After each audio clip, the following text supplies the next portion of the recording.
Tosoro Baboy.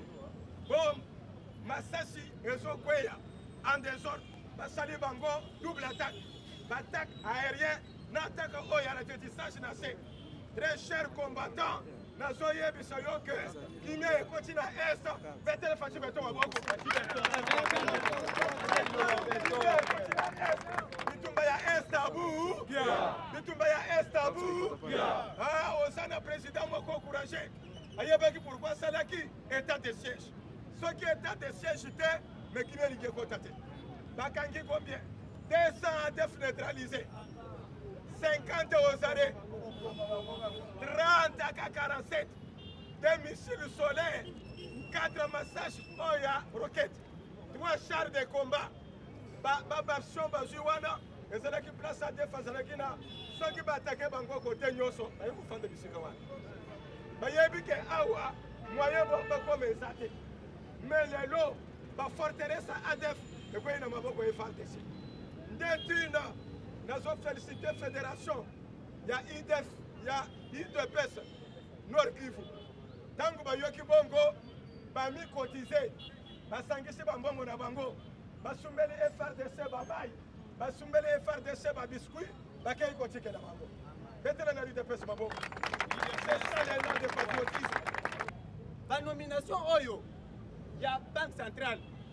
D'abord, l'apprécié président Félix, Nandenga Sali a que non, Balongola Yuma, na administration, il y a Banque centrale. Baye Koloba Boye. Banque centrale est comme une caisse de résonance il y a des politiciens. Et comme une place il y a mafia. Au lieu de servir na Congo, on a une réserve de taux d'échange. Na réserve ya minerai, na réserve d'échange, mais yango est comme une place ya ba mafia pour na servir ba mafia pour ba ko kisa ba calcul na bango. Yango na balobi pour na bango ba ko soutenir ba nomination ya sika parce que ba senga ki réforme ya banque centrale depuis longtemps. Et c'est là que parmi les conditions oyo FMI a senga ki na président Fati depuis longtemps, de façon que non, FMI a eu en course na président de la République. Pourquoi? Parce que pendant que la banque centrale, mafia bandaki ko continuer. Mais maman oya wana, mwana mwasi, koko kende ko kokutana na ye wapi. Mwana mwasi azalaka toujours protégé parce que yazana besoin ya ke yo ya ko sakana na yete. Ndenga za wana, donc ba maman to yebisi bino boy. To pesi bino le caisse, to pesi bino les lots banque centrale, maman, vous êtes là, mais vous allez la biso musala ya bien, parce que tous en a besoin, le peuple congolais a se retrouver. Vous voyez, biso vérité, ou ya makambo ya ba compte fictif ou beaucoup takuna. Vous désactivez yango, et ça musala ou to yebi que non, ba maman a deux fois bazalaka, donc ba gestionnaire ya bien, vous allez comme musala ya bien, alors vous allez que biso compétence na bino. Bana monda tebo tunanga nini botuna mbatasi ala nini nouvelle chaîne Civis Homo TV lengeza na Civis Homo bagagi ya bien ba théâtre ya bien émission elubu ya bien ya politique awa pana biso mensonge zate vérité na vérité masolo kitoko sans polémique. Biso tout s'abonner ah boniko ngamba tasa sina bonaki na sina sabonaki na ngai e bongo yozo zelanini ezanga Mamadou veuve na bino ya acteur comédien na bino munene na mboko yo sans souci vraiment bo s'abonner vraiment na Civis Homo bo sepela ta la chaîne lengidi bo bomba chaîne na bino ya ba loso ya biso check.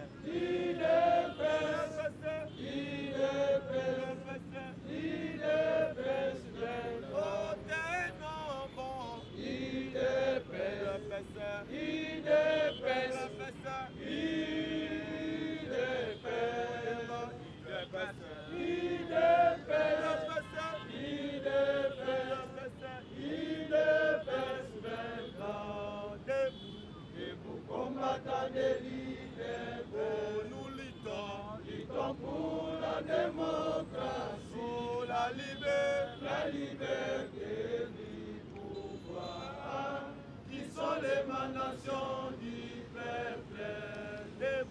Debout, combattants des lignes des peines, luttons pour la démocratie, pour la liberté du pouvoir, qui sont l'émanation du peuple.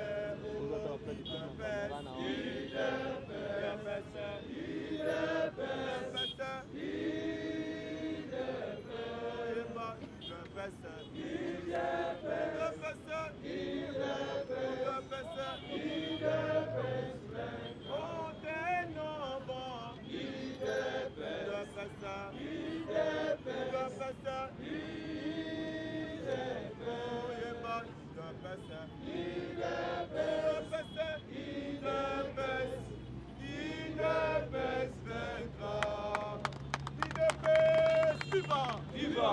Parti au pouvoir, viva! Viva! Etienne Tshisekedi Wambulumba, viva! Viva! Viva! Viva! Tshisekedi, héros national, le père de la démocratie, en République démocratique du Congo. Fatima, béton armé. Pour ce deuxième programme, Toyo Garam, calme, s'il vous plaît. Polo, Itiana Siga Yaki Polo. J'aime, Toto s'appelle Babikolo. 100 jours, Toto ça, Badoyen. Badoyen, Tomi n'a sapé que tout ça, Badoyen, tout ça là, exemplaire. D'abord, tout ça, on a rentré dans la paix, on fait 15 minutes. Tout ça, calme, tout il y a un coup. Pendant na est, avant na koma av. Des bataillons commando, oyo kendaki na est, et kotaki na yo na opération. Basali opération pendant 5 heures du temps. Nde tozolo baboy, du territoire chez Swami. ADF, Basio Nyoso Bapanzi, ADF Babandji Mbang, Babakati, chef d'état-major, il y a FRDC, Asangina chef d'état-major Nkande, Ayebisiye Boy, Botinda Basoda Bakanga Frontière, Bona Tozuwa ADF Antenay, Bona Tokangati ADF Asuka. Kaka na Est, Nde tozolo baboy, Bom, Massassi, Ezo Kweya, en désordre. Basali Bango, double attaque. Attaque aérienne, n'attaque au Yaratissage Nassé. Très chers combattants, Nazoye Bissayoke, qui m'est continue à Est, Betel Fachi Beton à Boko. Bitumbaya Est à bout, Bitumbaya Est à bout. Ah, Osana président Moko courageux. Ayabaki pourquoi Salaki, état de siège. Ce qui est état de siège était, mais qui n'est pas cotaté. Bakangi combien? 200 ADF neutralisés, 50 aux arrêts, 30 à 47, des missiles solaires, 4 massages Oya roquettes, 3 chars de combat, Babaption Bajuana, et c'est là qui place ADF à Zanakina, ceux qui attaquent Bango côté Nyoso, et vous faites des Bissikawa. Bayebike Awa, moyen comme Zate, mais les lots, forteresse ADF. Et puis, il n'y a pas de FARDC. Ndetuna, nous avons félicité la fédération. Il y a IDF, il y a IDPS, Nord Kivu. Tant que vous avez bongo, vous avez cotisé, vous avez bongo na bango, vous avez FARDC babaye, vous avez FARDC biscuit, vous avez cotisé na bango. Peut-être que l'IDPS babongo. C'est ça l'élan de patriotisme. Ndé Sengelito na bongo. C'est ça un combattant au Yalinimbo Kanadi. Pourquoi on a battu que Yalinimbo Kanadi, ce qu'on s'en sert de Babylone Kwabo. Tant qu'on a battu Bango, commandant on a fait des chars remercier Bango. Ayebisi Bango boy. Dengue bo pesi biso boy. Bolingi bo le baké. Place to telemaki. Tant que to comme la maille, to lié biscuit, to progresser bisos. Dozo landa Bango tina Unkande. Dozo landa Bango tina Rwanda. Dozo landa Bango tina Burundi. Bone bitumbe sila kaka tangu to kanga def yasu. Tangu to kanga def yasu. Betele mo konsha mboga maboko makasa. Nazongira Kishasa. Mo konsha mboga. Osana ye président courageux. Tunanga pona nini? Mbanki sa oyo babandikolo balikolo ya loi électorale. Naba confession religieuse. Batelemeli yango. Église mibale. Église catholique. na église oyo orthodoxe alobi biso tokobimisa bakroya na biso soki bomeki kopromulke lo wana eza bambangisa me mokonzi ya mboka lokola aza 40 de la nation biso mpe tobanda kokangela bango toyebisaki bango boye président oyo bozosakana na ye boyebi ye te sakana na président oyo aza na bato te oyo aza na ye na mutu te un étranger ndenge oyo azalaki akobanga me oyo aza na bato oyo bozosala wana bokokutana nango lobi nayoka kaka loi électoral na promulgué o basutuki nayoka na tv o makambo oyo ezalaka ya bien te ya promulgué ndenge nini ya promulgué ndenge nini natuni bango bino bozokanisa ke na mbange so na bino chef de l'état kobanga kopromulgué loi betele na fatim beto maboko makasi c'est un président atergiversé te atali na nsima te il est parti droit dans ses bottes c'est-à-dire quoi boulevard ya élection eso efungwami boulevard ya élection eso efungwami soki otikali etali yo okotuna nkulu nkulu mpe akotuna meme akolela ndenge alela betele fatim beto maboko bien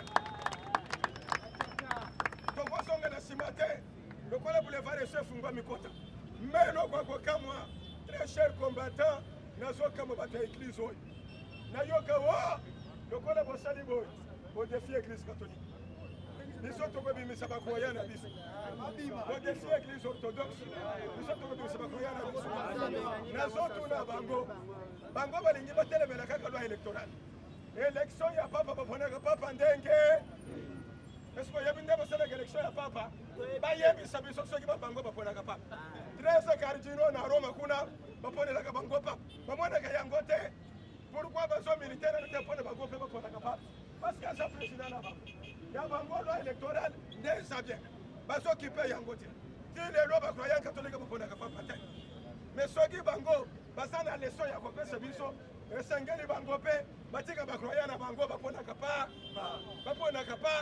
mais papa bazopona te balingi kaka kopona président ya rdc nakoya kodiskute loi électorale tozo comprendre te tozokende wana nazwa rappele saint siège na micro oyo papa ozolanda nga sikoyo bapastere na yo awa batiki clergé na bible bakomi okota na politike bango wana bazokende nari luka moye ya kozongisa bango tu babima na chemin politique batika politique na bapoliticien babantama nsima bible te soki balingi kosala politique bazongisela yo basultana na bango balata kosimba tosala po betela bokosamboka maboko abe kaka na niveau ya seni très cher combattant kobanga te classe politique congolaise baoyo bazomibenga baopposant bazwi stratégie ya intimidation c'est-à-dire bazokanisaka biso toza basi na bango bokomona eloko tokosala bokomona ndenge tokosala bokomona boye lokola sali boye ngane bisi bango bakeba oyo eza ide soki shader alobaki ku sur ku biso toza ku sur ku te oyebi ke biso toza nini biso nde tobandaka liboso idepesa nde abandaka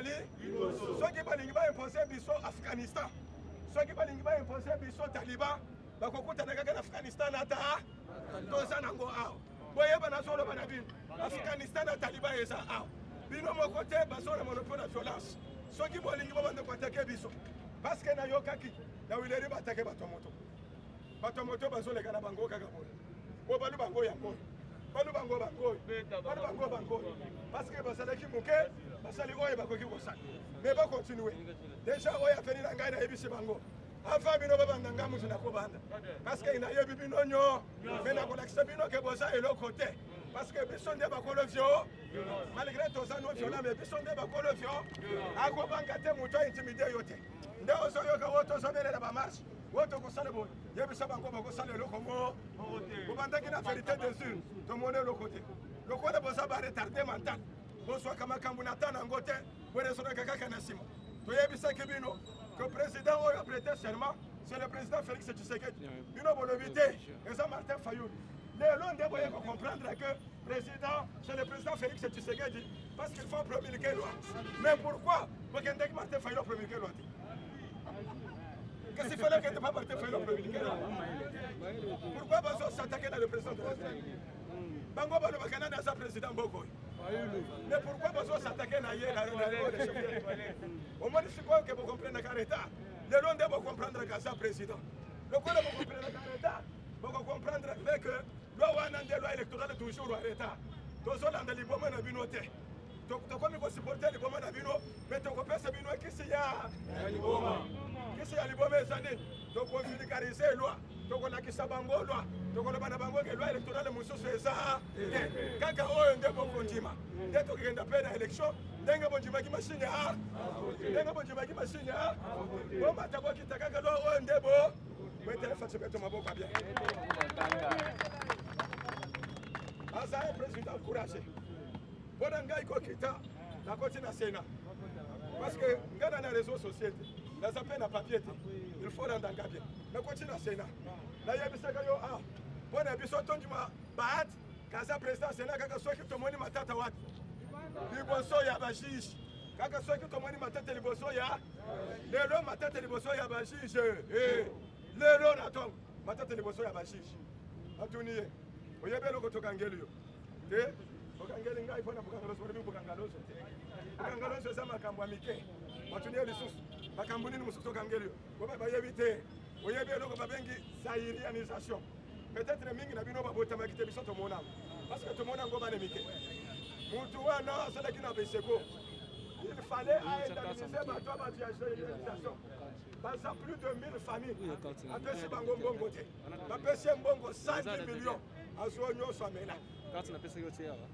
lelo c'est depuis le maréchal Mobutu Laurent Désiré Kabila ye atiki yango ayibi lisusu na régime Laurent Désiré Kabila abakisi na 110 millions Joseph Kabila ye atiki yango ayibi lisusu abakisi kolona akanisaki ke na régime Félix Tshisekedi akoyiba lisusu abakisa mais cette fois-ci biso toyebisete soko yibaki na régime Mobutu oyebiki na régime Laurent Désiré oyibaki na régime Joseph Kabila mais pour le régime Félix Tshisekedi place na yo ezana makana place na yo ezana okosanza nyonso oyebi na régime oyo ntango bazosala totalité cher combattant soko oyoki mota okokoyebi okokoyo liboma mota ezosala bidie ya mboka mais moto yango bazolakisa biso ki adetourne mbongo wana munene te mulayi te azopema neti moto otala bamiyibi oyo mais ayeba eloko moko boulevard ya Sénat eso efungwama matata eza eloko ya moke oyebi sikoyo motuka IGF ekokota na boulevard wana ntango motuka IGF ezokota ezokende wana oyebi suka boulevard wana suka nango eza wana kinkakati nde suka boulevard wana tosi toyebisi IGF kota na boulevard lokola Sénat efungwami kote sikoyo toza sikoyo na makambo oyo tobengaka singa matembele aki le prochain tour parce que bazomona na bazawana bato bayiba ba 500 millions bato bayiba ba 5 milliards bato bazana panama passe eza baza kaka kuna ichef sikoyo bandoko kende na bakala zotele mais toyebisi orompa ya suka kombo na ngo kinga wana ko chama boko na sénateur à vie wana chama boko muta suka eza sénateur à vie ndeto zoluka matata toko kanga ye bango nyonso kozwa bango mais boulevard na biso ezokende kosukana ndeko ya sénateur à vie oyebi sénateur à vie wana mutu asuka ichef akokulotire na ye ntango akososuka mutu asuka nde akotisi ye na prison nde tokangi baporte ya prison nde toyebiseke ichef mosala eza nini mais soki nano ozwi sénateur à vie te mosala na ye nano esili ye aza kaka na boulevard azotelema na baka déjà kara matata essentiele kara mosusu ezali akotelema aleki kara mosusu ezali akotelema ti akokoma wapi suka na ye eza na kaka betena faci beto maboko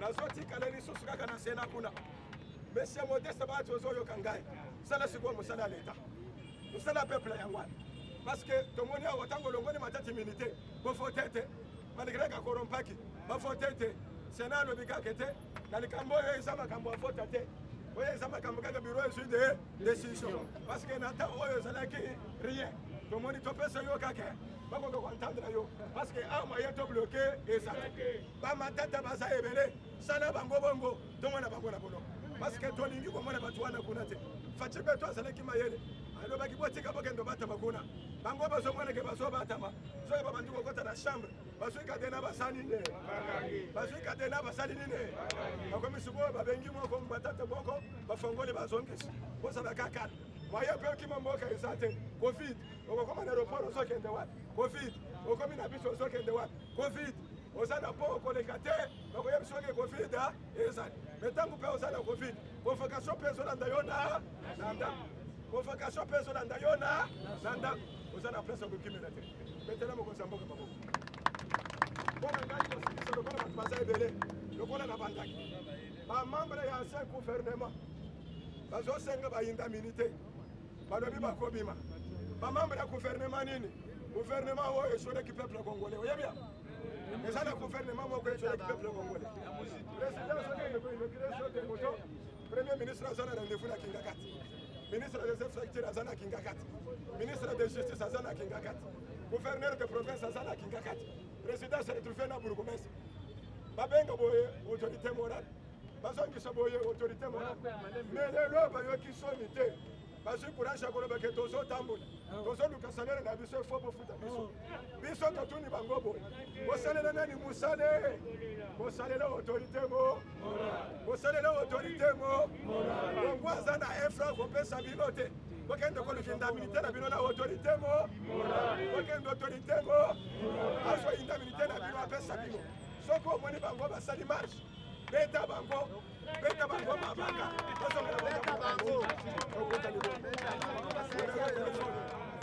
plus 243 085 086 64 30 combattant à la vigilance.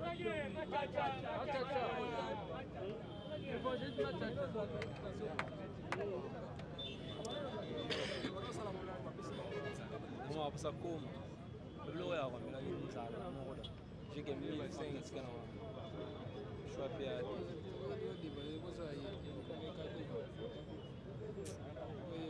UDPS viva! UDPS viva! UDPS viva! Tokobanga to tokobangisa.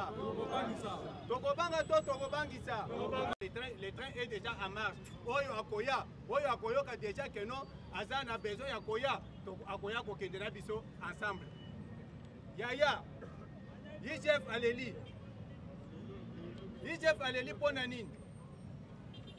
Tala estali maintenant 4 semaines depuis que le président de la République a loba na conseil des ministres a fait mitindo na premier ministre basa la réunion sectorielle na ba ministre oyo baza concerné pour na problème ya corruption na ba entreprise a loba ki que non en urgence c'est ça que non bazwa ba mesure le plus tôt possible mais il l'autre ça déjà 4 mois.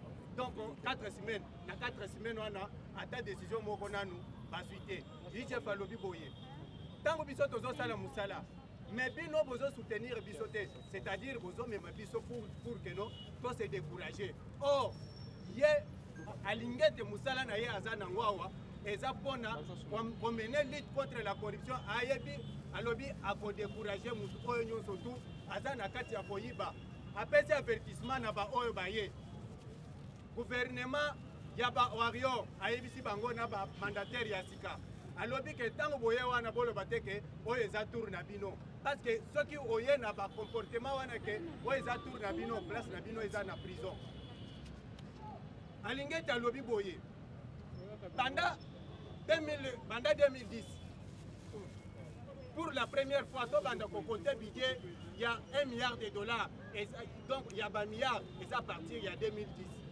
Alors, à partir de 2010, 2011, 2012, tout ça à peu près, tout ça tourné autour de $6 milliards.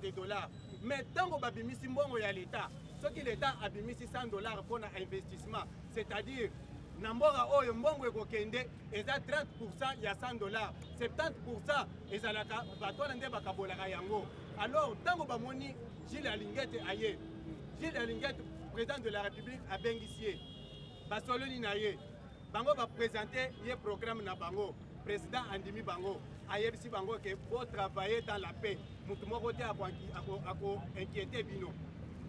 Alors tango babandi musala na bango bazokutana na bato avant alobi tobandaka nanu tosali enquête après badonné tosali na yo donc tokutani na yo tosololi toyoki yo na rencontre wana baconfronte yo na bango bosololi boyokani après tango bango bakose retirer batire décision baye nango mais le malin c'est quoi bato wana tango bamoni kaka keno batante corruption tout basali nyonso ekoki te bakobanda kodéployer baarsenal ezanini bajournaliste ya male oyo bomonaka na bamédia bafaux communicateur oyo nyonso lelo bato tobengaki lobi mouvement de pression na Congo existaka lisusu te ekoma caisse de résonance ya bafaux politiciens c'est-à-dire tango bamouvement de pression na bacommunicateur ya faux baleki na bamédia mpona koboya clameur publique.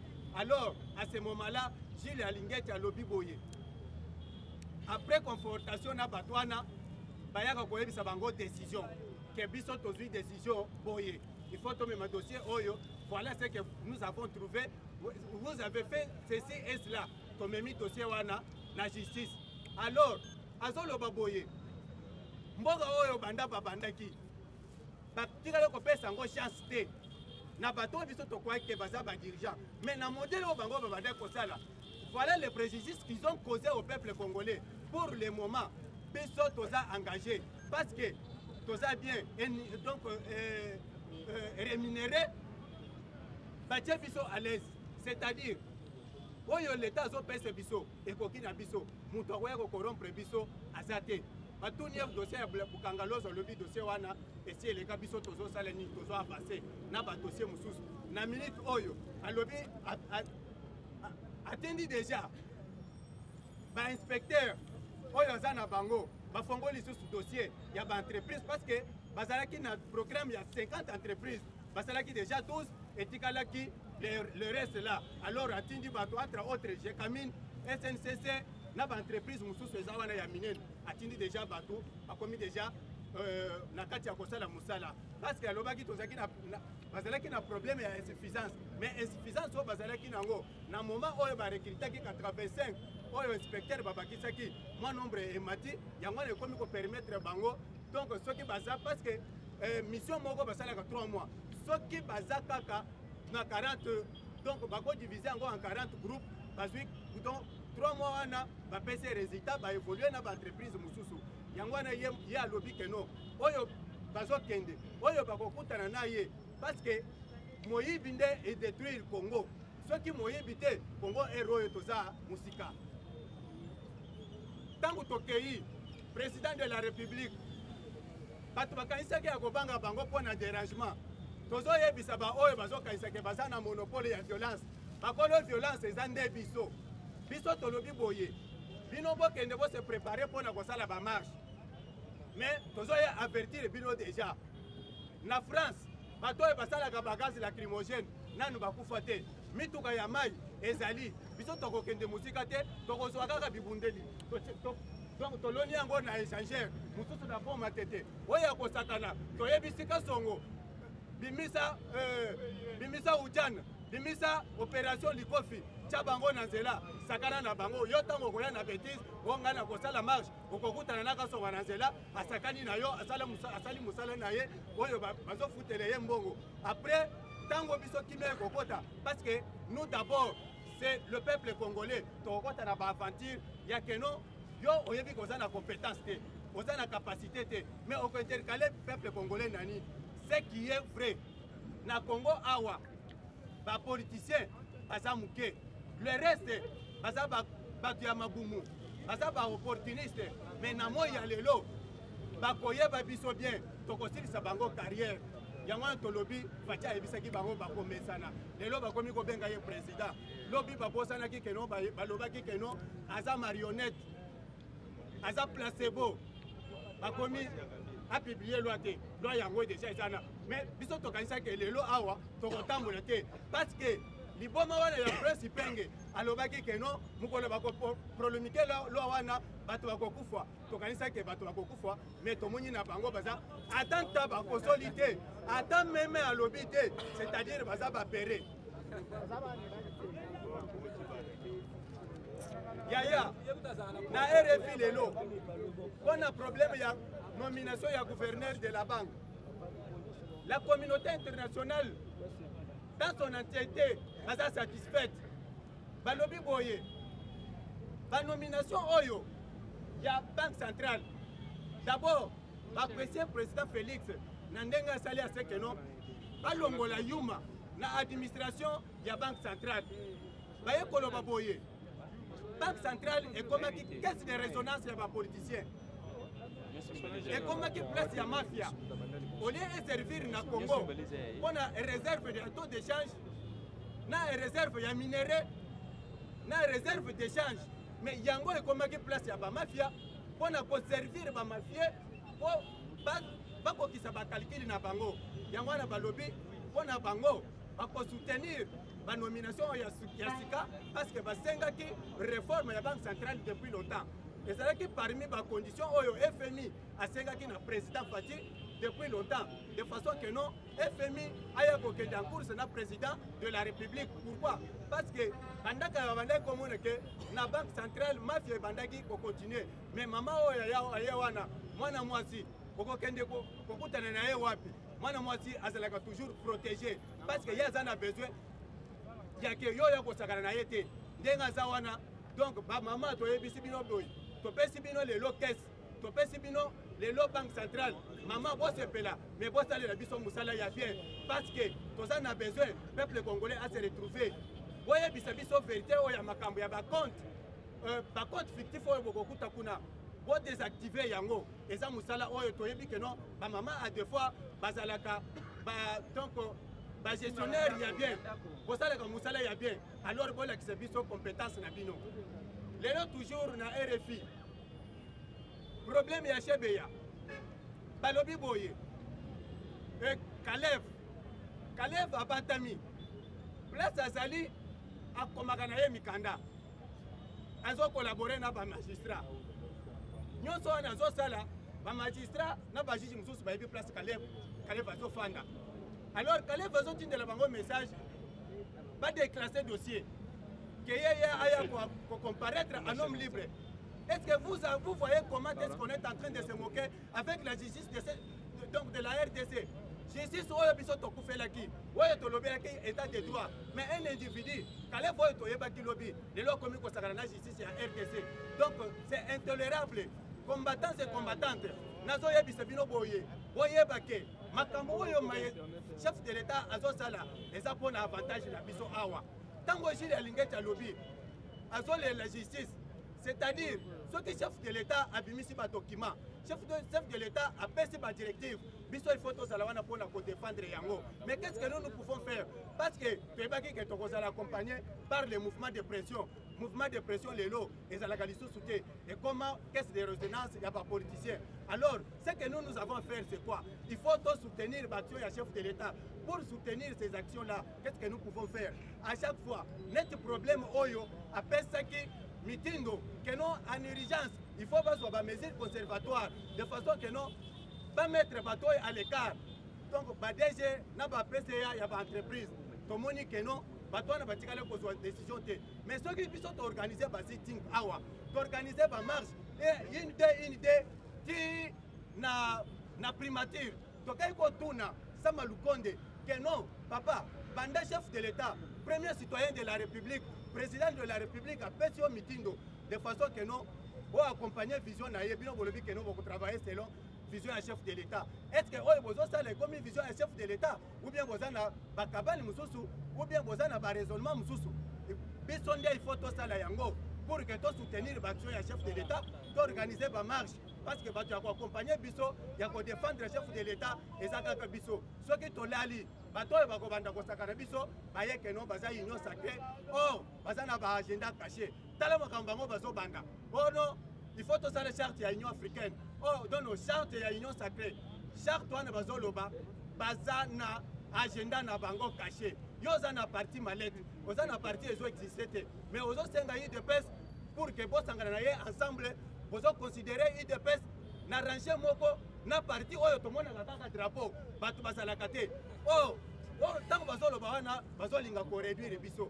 Yangwana boyokaki babandai ko loba keno charte ya union sacrée eza wapi. Décision ya union sacrée eza wapi. Ezalaki déjà ba agenda mais a échoué nango.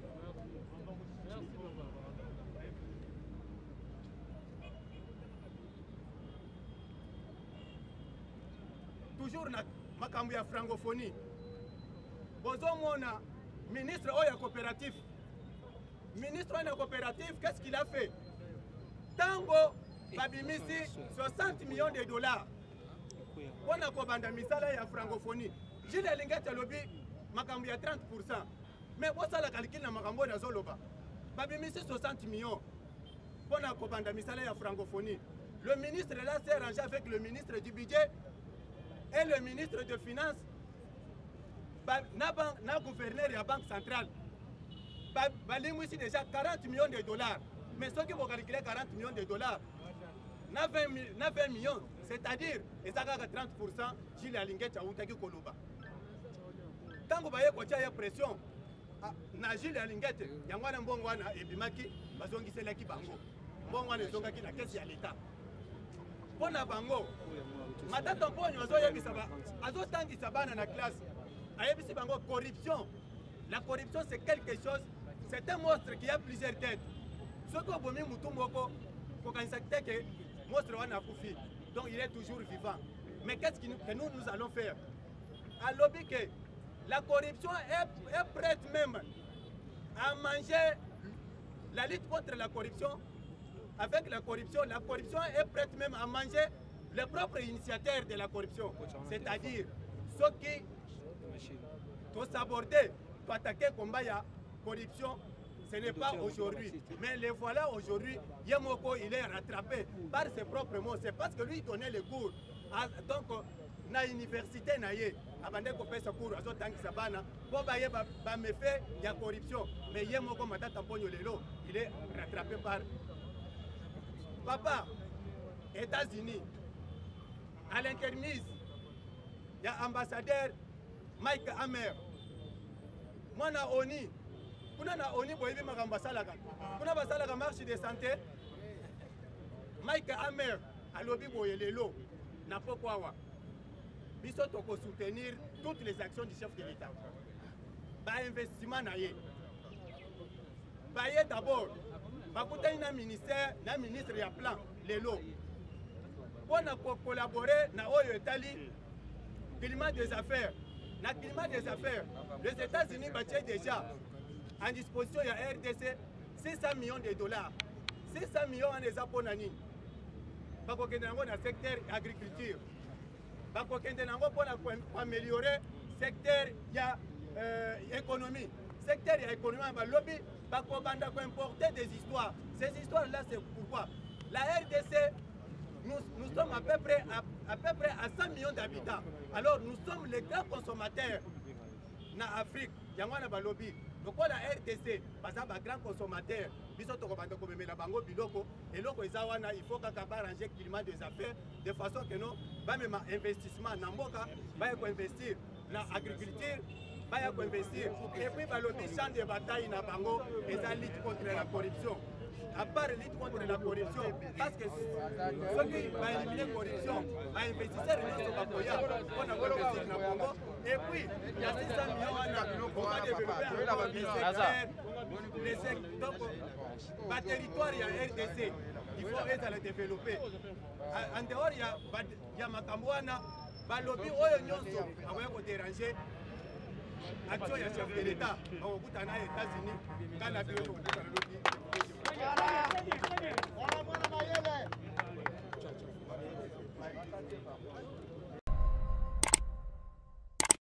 bana monde tie botunanga nini botuna mbatasi ala nini nouvelle chaîne Civis Womo TV lengeza na Civis Womo bagagi ya bien ba théâtre ya bien émission elubu ya bien ya politique awa pana biso mensonge ezate vérité na vérité masolo ya kitoko sans polémique biso tout s'abonner boniko ngamba tasa sina bonaki na sina sabonaki na ngai ebongo yozo zela nini ezanga Mamadou veuve na bino ya acteur comédien na bino munene na mboko yo sans souci. Vraiment bo s'abonner vraiment na service womo. Bo sepela. Ta la chaîne lengidi. Bo bomba chaîne na bino ya ba loso loso ya biso. Tchak